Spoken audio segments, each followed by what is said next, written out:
Yeah, Vice Chairman Mwencha, let's talk about BRICS, with South Africa taking the chairmanship of this very important bloc.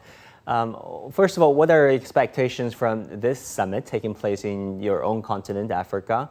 And also, how do you expect China and Africa, South Africa in particular, to work together to perhaps strengthen the cohesion and unity of this bloc? BRICS really brings what you might call the Global South voice together.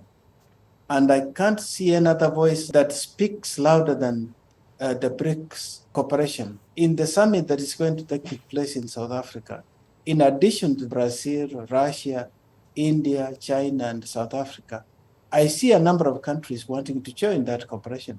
Already Saudi Arabia, we have seen a number of countries from Middle East that have applied, from Africa, like Egypt and the rest, that would want to join. And this cooperation, of course, opens a new window for countries not only to address issues which, for instance, are addressed under G7 or under G20, but giving voice to the Global South. And in addition to more countries wanting to join, these countries are also looking forward on how to strengthen trade and investment.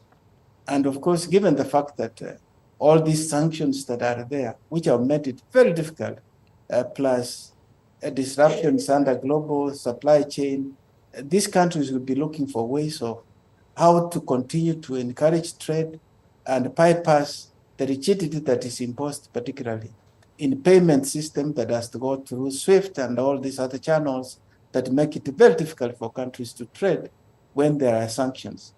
But what is your assessment when it comes to perceived disunity within BRICS? What do you make of the complex dynamics within BRICS?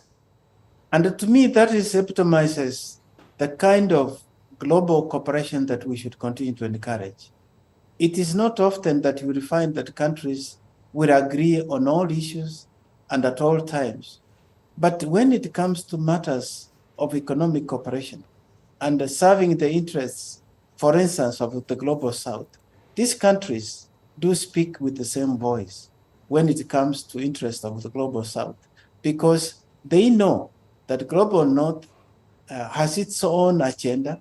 To me, this BRICS brings the best out of countries that may not agree on every item on the agenda, but when it comes to matters of mutual interest, they set aside their differences and stand together.